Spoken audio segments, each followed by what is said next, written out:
I am your online टीचर.com के platform से मैं बुशरा सिंह आपसे मुखातिब हूँ। दोस्तों आज हम जो है जावास्क्रिप्ट का सेकंड वीडियो करने जा रहे हैं, ठीक है। जो एक कॉन्सेप्ट है वेरिएबल्स का, उस पर हम आज डिस्कस करेंगे कि क्या होता है, ठीक है। वेरिएबल फॉर स्ट्रिंग, ठीक है। वेरिएबल का जो कॉन्सेप्ट है प्रोग्रामिंग में वो क्या होता है, ये जावास्क्रिप्ट के हवाले से मैं बात कर रही हूँ। और एक बात आपको और बताना चाहूँगी कि प्रोग्रामिंग की हज़ारों लैंग्वेजेस है, सिर्फ जावास्क्रिप्ट या जावा नहीं है, हज़ारों लैंग्वेजेस है। हर प्रोग्रामिंग में जो है हर चीज़ का कॉन्सेप्ट, हर कीवर्ड का कॉन्सेप्ट एक दूसरे से डिफरेंट होता है, ठीक है। मैं यहाँ पे बात कर रही हूँ सिर्फ जावास्क्रिप्ट की, ठीक है। अच्छा, जावास्क्रिप्ट में वेरिएबल्स जो है वो वेरिएबल का एक बहुत ज़्यादा मतलब एक इस लैंग्वेज में जो है वो प्रोग्रामिंग में यूज़ होता है, ठीक है। अब वेरिएबल का क्या कॉन्सेप्ट है इस बारे में मैं आपको बताऊँगी, ठीक है। हर वो चीज़ जिसको वैल्यू दी जाती है, आप सिंपल वे में आप समझ सकते हैं, हर वो चीज़ जिसको हम वैल्यू देते हैं वो वेरिएबल कहलाती है, ठीक है। अब जो है वो इस चीज़ को जो ये प्रेजेंटेशन है इसमें ऑथर ने बहुत अच्छे तरीके से समझाने की कोशिश की है। Please memorize the following facts, ठीक है। ऑथर ये कहते हैं कि जो है इस फैक्ट को जो है वो समझने की कोशिश करें, यानी वेरिएबल के कॉन्सेप्ट को इस तरीके से ऑथर समझा रहा है कि इस फैक्ट को समझने की कोशिश करें। माई name is mark, my nationality is US, ठीक है ना। मेरा नाम मार्क है और मेरी नेशनलिटी यूएस है। Now that you have memorised my name and nationality, अब आपको पता चल गया कि मेरी नेशनलिटी क्या है, ठीक है, यूएस है, ठीक है। I won't have to repeat them literally, मैं इसको रिपीट नहीं करना चाहता। Again if I say to you, you probably know how other people who have my name, you will know then I am referring to Mark, ठीक है। अब जो है मैंने आपको बता दिया, ठीक है, लेकिन you probably know other people who have my name. अब जिन लोगों को मेरे बारे में पता है तो वो जो है वो लोग ये जानते हैं कि मैं किसकी बात कर रहा हूँ, मैं मार्क की बात कर रहा हूँ, ठीक है। If I ask you whether my nationality is the same as yours, अगर मैं मेरी नेशनलिटी आपकी नेशनलिटी से मिलती जुलती होगी तो मैं आपको कभी भी ये नहीं कहूँगा कि आपकी नेशनलिटी जो है वो यूएस की है, ठीक है। मैं आपसे ये कहूँगी कि क्या आपकी नेशनलिटी मेरी नेशनलिटी से मिलती जुलती है, ठीक है। अगर मैं रेफर करती हूँ यूएस को, ठीक है ना, you will compare your nationality to the US in though I haven't said US explicitly, ठीक है। एक सिंपल सी बात है कि जब मैं मेरी लेट्स सपोज पाकिस्तानी नेशनलिटी है, ठीक है। मैं जो हूँ अगर अपने ही किसी बंदे से जो मेरे से मिलता जुलता है, मेरी लैंग्वेज यूज़ कर रहा है, तो मैं इसको यही कहूँगी कि आपकी मेरी नेशनलिटी और आपकी नेशनलिटी सेम है ना, ठीक है ना। ये सवाल मैं करूँगी, मैं उससे ये नहीं बोलूँगी कि क्या आपके पास अमेरिकन की नेशनलिटी जब उसका लुक ही अमेरिकन जैसा नहीं है। तो ये बात समझाने की कोशिश की जा रही है, ठीक है। अब इस एग्जाम्पल में जो है my name and my nationality work with the same way JavaScript variable, ठीक है। ये जो एग्जाम्पल है माई नेम जो है और माई नेशनलिटी जो है ये वेरिएबल्स हैं, ठीक है। ये आपको ये कॉन्सेप्ट बताने की कोशिश की गई है कि ये जो एग्जाम्पल है इसमें माई नेम और माई नेशनलिटी जो है वो वेरिएबल है, ठीक है। My name is the term that refers to a particular value, ठीक है। और वैल्यू क्या है, वैल्यू है मार्क, सही है। In the same way, a variable is a word that refers to a particular value. जैसे कि मैंने आपको बताया कि वो वर्ड कहलाता है वेरिएबल जिसकी एक स्पेसिफिक मीनिंग होते हैं, जो वो मीनिंग हम दे रहे होते हैं, ठीक है। A variable is created when you write var on for variable, ठीक है। जब हम जावास्क्रिप्ट में वेरिएबल की बात करते हैं तो हम पूरा वेरिएबल नहीं लिखते, var के लफ्ज से वेरिएबल को शो कराते हैं, ठीक है। It takes on a particular value when you assign the value to it, ठीक है। अब इसको वैल्यू हम क्या देते हैं, हम वैल्यू अपनी मर्जी से जो भी चाहे हम दे सकते हैं। जैसे कि var name is equal to Mark की आप देख रहे हैं, ठीक है ना। अब ये जो इन्वर्टेड कॉमास के अंदर है ये स्ट्रिंग है, ठीक है। मैं आपको ये बात पहले भी बता चुकी हूँ चैप्टर 1 में। और ये जो var जो है ये एक वेरिएबल है और ये जो नेम है ये इसकी क्लास है या इसका नेम है, ठीक है ना। अब या हम आगे पढ़ेंगे कि जब हम वेरिएबल को कोई नेम देते हैं, यहाँ पे हम नेम देते हैं तो नेम के जो है अंदर स्पेस नहीं आता, ठीक है। ये इंशाल्लाह हम आगे पढ़ेंगे इसकी डिटेल, सही है। नेम का नाम इसमें नेम जो है वो ये सेंसिटिव होता है, यानी इसको जो है वो हम इसके अंदर जो है इसको हमेशा उसमें लिखेंगे, स्मॉल लेटर में लिखेंगे, एक बात। दूसरी बात है उसके नाम में स्पेस नहीं होगा, इसको जो है नंबर से स्टार्ट नहीं करेगी। ये सारी चीज़ें हम इंशाल्लाह आगे पढ़ेंगे। Now the variable name refers to the text string, ठीक है। ये मार्क ये बता रहे हैं। Now that it was my choice to call it name, ठीक है। अब जो नाम है वो यही बात बता रहे हैं कि जो इन्होंने वेरिएबल को नाम दिया है वो नाम जो है वो मैं कुछ भी दे सकती हूँ, ठीक है। या हम जावास्क्रिप्ट की बात करें, जब हम var का लफ्ज लिखेंगे यानी वेरिएबल कोई बनाएंगे तो उसका जो भी नाम हम यहाँ पे देंगे स्पेस देकर उसको हम जो है कोई भी नाम दे सकते हैं, ठीक है, इसमें कोई रिस्ट्रिक्शन नहीं है। I could have called it my name XYZ और LOL, ठीक है, कोई भी नाम आप दे सकते हैं, मतलब ये जो है वो ऑथर बता रहे हैं। और someone else I will wake up it's up to me how the name my variable within limits, ठीक है। कुछ लिमिट्स हैं जिसको ख्याल रखना है, अब वो लिमिट्स क्या है वो हम आगे पढ़ेंगे। With the string mark assigned to the variable name, my JavaScript code doesn't have to specify mark again. Whenever JavaScript encounters name, JavaScript knows that it's a variable to refer to the mark, ठीक है। अच्छा, अब example है, अगर हम JavaScript को कहते हैं कि जो नेम है उसको प्रिंट करो, तो जो है वो क्या करेगा, नेम की वैल्यू को रेफर करेगा और प्रिंट कर देगा, ठीक है। यानी कि उसमें जो है हम प्रिंट का एक वो लगाएंगे, प्रिंट का एक जो है कीवर्ड लगाएंगे, वो आगे इंशाल्लाह हम पढ़ेंगे, ठीक है, कि प्रिंट भी इससे प्रिंट जो है वो किस तरीके से होता है। The value of the variable refer to can change. Let's get back to the original example. The facts I asked you to memorize. These facts can change, and if they do, the term my name and my nationality will refer to the new value. सही है? तो ये सारी जो हमने आपको बताई है, ये सब पढ़ाने का मकसद ये कि आप जो है वेरिएबल के कॉन्सेप्ट को समझ लें, ठीक है। अब आखिर में मैं आपको इसको और बेहतर तरीके से समझा दूंगी कि इसकी जो है वो कोडिंग क्या होती है, ठीक है। If I refer my nationality to UK, my nationality is no longer US, it's UK. If you find you to know the my nationality, अच्छा जी, वार नेम मार्क, ठीक है। अब ये जो है ये वार जो है ये वेरिएबल है, नाम आप कोई भी दे सकते हैं, और ये जो स्ट्रिंग है ये भी जो है वो वैल्यू कहलाती है, ठीक है। अच्छा, name refers to Mark, then I come along and code the line name as, ठीक है। नेम आप जो है वो वैल्यू आप जो है वो उसको चेंज भी कर सकते हैं, लेकिन जब चेंज करते हैं तो डेफिनेटली जब कोड रेंडर होता है तो उसका जो व्यू है वो उसी वैल्यू के हिसाब से चेंज होता है।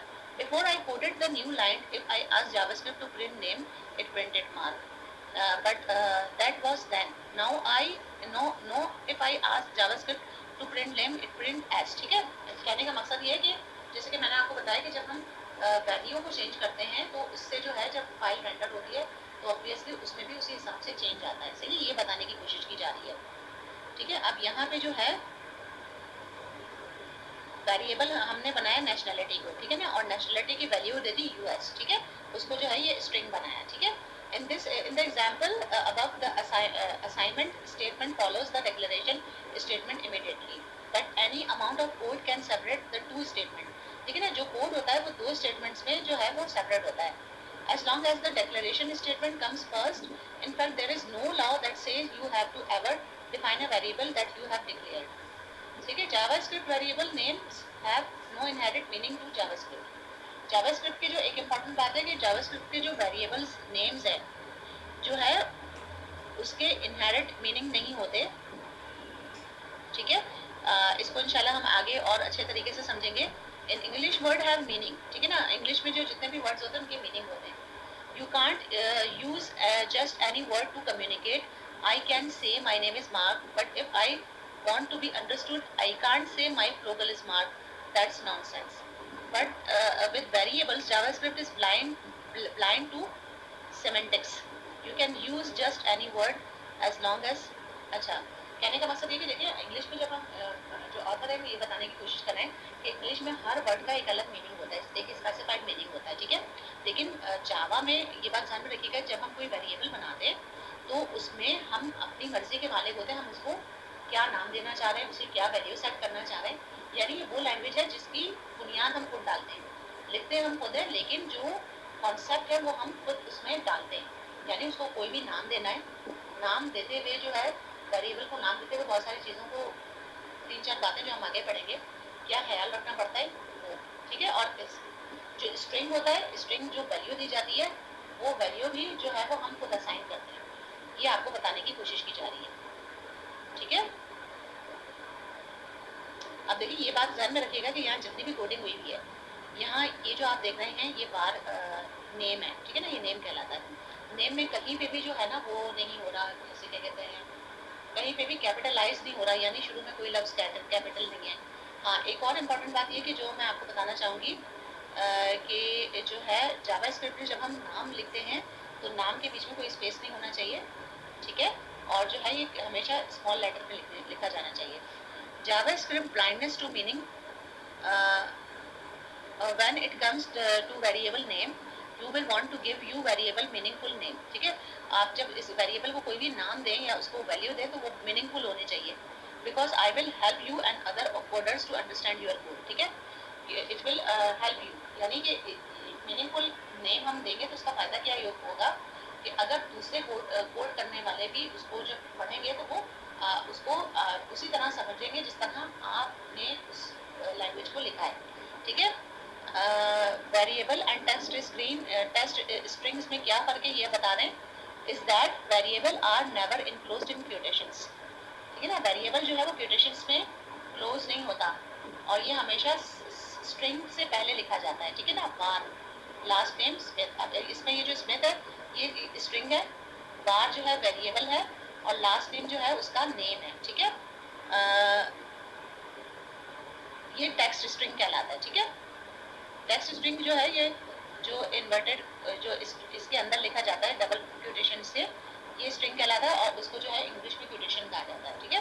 लेकिन हम क्योंकि जावा पढ़ रहे हैं तो ये बात ध्यान में रखिएगा, मैं बार बार ये चीज़ रिपीट कर रही हूँ कि ये स्ट्रिंग कहलाता है, ठीक है। वेरिएबल जो है वो कभी भी स्ट्रिंग्स के मतलब स्ट्रिंग्स की तरह क्वोटेशन में नहीं क्लोज होते and text strings are always enclosed in quotation, जबकि टेक्स्ट स्ट्रिंग जो है वो हमेशा क्वोटेशन में क्लोज होते हैं।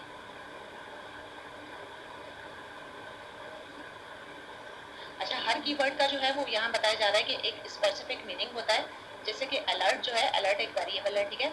अलर्ट भी एक वेरिएबल है और उसका एक खास जो है वो मीनिंग है, अलर्ट को कीवर्ड भी कहा जाता है, ठीक है। If it's some characters enclosed in quotation, it's a text string. If you haven't noticed, let me point out the same spaces between the variable and the equal sign and between the equal sign of the value. Nickname var, nickname var, ठीक है। अच्छा साहब, ये अब इसको जो है ये यहाँ तक हम ने पढ़ा दिया, ठीक है। These spaces are the style choices rather than legal requirement, ठीक है। अच्छा, अब इसमें जो है लीगल इलीगल की भी बात होती है, यानी कि जब हम कोई भी लैंग्वेज लिख रहे होते हैं दोस्तों तो इसमें ये चीज़ भी बड़ा काउंट होती है कि हमने इसमें लिखते हुए किन बातों को मद्देनजर रखना है, ठीक है। ये बात भी हम आगे इंशाल्लाह चैप्टर्स में पढ़ेंगे कि जब हम कोई वेरिएबल बनाते हैं तो उसमें जब हम नेम लिख रहे होते हैं या उसको वैल्यू दे रहे होते हैं तो किन बातों को मद्देनजर रखना चाहिए, ठीक है। When the code execute a messaging box displayed saying thanks for your input, जो हमने प्रीवियसली किया है, but what if you wrote these two statement instead, ठीक है ना। अब बार जो है हमने बार की वैल्यू दी थैंक्स, ठीक है, और जो है इसमें जो क्वोटेशंस में लिख दिया थैंक्स फॉर योर इनपुट, और सेकंड जो है वो अलर्ट लिख दिया और इसको जो है वो वैल्यू यहाँ पे हमने थैंक्स की वैल्यू दे दी, तो क्या है दोनों का जो लुक है, जो दोनों का रिजल्ट है वो एक ही आएगा, ठीक है। अब मैंने आप इसके फर्स्ट वीडियो को देखें, आप ये जो कोड है इसको आप प्रैक्टिस करें और इसका रिजल्ट आप देखेंगे, ठीक है। Instead of placing a text string inside the parenthesis of the alert statement, the code above assigned the text string to the variable. Then it's place the variable, not the string, instead the parenthesis. Because JavaScript always substitute the value of the variable. JavaScript display not a variable named thanks, but the text to which it refer thanks for your input. The same alert thanks for your input display, ठीक है। तो ये जो है जब तक आप इसको प्रैक्टिस नहीं करेंगे, ये मैं आपको आपका एक होम असाइनमेंट है, आप इसको जो है गौर से देखिए। वार थैंक्स यानी कि जो है ये इसकी इस वैल्यू को जो है वो आप लिखें और अलर्ट का अगर एक बॉक्स बना के देखें तो उसका जब बॉक्स ओपन होगा तो उसमें भी यही लिखा हुआ आएगा, ठीक है। तो यहाँ पर हमारा चैप्टर जो है वो क्लोज हो रहा है और इसमें जो इम्पोर्टेंट बात है वो मैं आपको इसमें बता देती हूँ, नोट पैड पर मैं आपको बता देती हूँ कि जो हमने सीखा है वो क्या सीखा है, ठीक है। इसके जो है वेरिएबल को जो है हमेशा VAR से यहाँ पे शो करते हैं, ठीक है। ये तो एक बात आप ध्यान में रखिएगा, ठीक है। इसको मैं ज़रा बड़ा कर देती हूँ,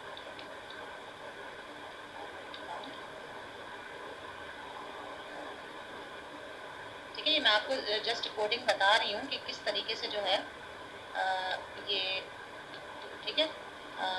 यानी कि बार को हमने सीखा कि बार क्या होता है, bar is a name of is a variable, ठीक है। वेरिएबल क्या है कि हम हर वो चीज़ जिसको वैल्यू दें वो वेरिएबल कहलाएगी, ठीक है ना। var का लफ्ज़ जो है वो हम वेरिएबल के लिए यूज़ करेंगे एक बार, ठीक है। दूसरी बात ये है कि जो है जी, दूसरी बात ये है कि हम जब उसकी क्लास देंगे, ठीक है ना, तो क्लास जो है वो इसके नाम के साथ हम देखेंगे, यहाँ पे देखें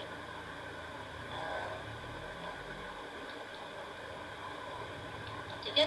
अब जैसे कि ये क्लास, अब बार हमने लिखा ना, अब इसके साथ क्लास जो है वो स्पेस देके देखेंगे। अब क्लास के नाम के साथ जो है, आप बस ये बात अभी फिलहाल माइंड सेट में बिठा लें कि हम जो भी क्लास का नाम देंगे, बार का जो भी नाम देंगे, उसको जो है वो हमेशा स्मॉल लेटर में लिखेंगे। Var name is always write in small letters with no spaces, ठीक है। ठीक है, एक ये बात, ठीक है। अब थर्ड जो वो है, जो पॉइंट है, इसको आप नंबर 1 पॉइंट कह सकते हैं, ठीक है। नंबर 1, ठीक है। ये है नंबर 2 पॉइंट है, ठीक है। और नंबर 3 पॉइंट क्या है, ठीक है, ये नंबर 3 पॉइंट है, ठीक है। ये इसको मैं बड़ा कर देती हूँ, ठीक है ना। नंबर 3 पॉइंट क्या है, नंबर 3 पॉइंट ये है, सॉरी, नंबर 3 पॉइंट ये है कि जो हम वैल्यू असाइन करेंगे वो हमेशा क्यूटेशंस में होंगी, ठीक है ना। और ये सब काम हम खुद करेंगे। Value is assign in double quotations, ठीक है। अब ये जो है ये 3 बातें जो हमने इस चैप्टर में सीखी हैं, ठीक है। और जो इतने लंबे तरीके से मैंने आपको पढ़ाया, मकसद ये था कि आपको वेरिएबल का जो कॉन्सेप्ट है वो बता दूँ, ठीक है। इंशाल्लाह अगर कुछ नहीं भी समझ में आया तो आप इस वीडियो को बार बार देखिए, ठीक है। इसमें जो है वो आपको इंशाल्लाह मैं जो है सर्च आउट करके जो ये PDF है इसका भी लिंक दे दूँगी, इसको भी आप पढ़ेंगे तो इंशाल्लाह जितनी मेहनत आप करेंगे इंशाल्लाह उतनी ही ज़्यादा जावास्क्रिप्ट में आगे जाएंगे, ठीक है। और जो है नेम दी जाती है, ठीक है ना। तीन बातें हमने सीखी कि वेरिएबल को var कहा जाता है, var, ठीक है। और नेम जो है वो उसको स्पेस देके दिया जाता है, और इज इक्वल टू क्यूटेशंस पे हम इसकी वैल्यू देते हैं। बस यहाँ तक ये बात आप अपने माइंड सेट में बिठा लें। आगे इंशाल्लाह हम पढ़ेंगे chapter in variable of numbers, ठीक है। ये इंपॉर्टेंट चैप्टर है, इंशाल्लाह इसको डिस्कस करेंगे। तब तक अपना बहुत ख्याल रखें और मुझे अपनी दुआ में याद रखें। Thank you so much. Allah हाफ़िज़।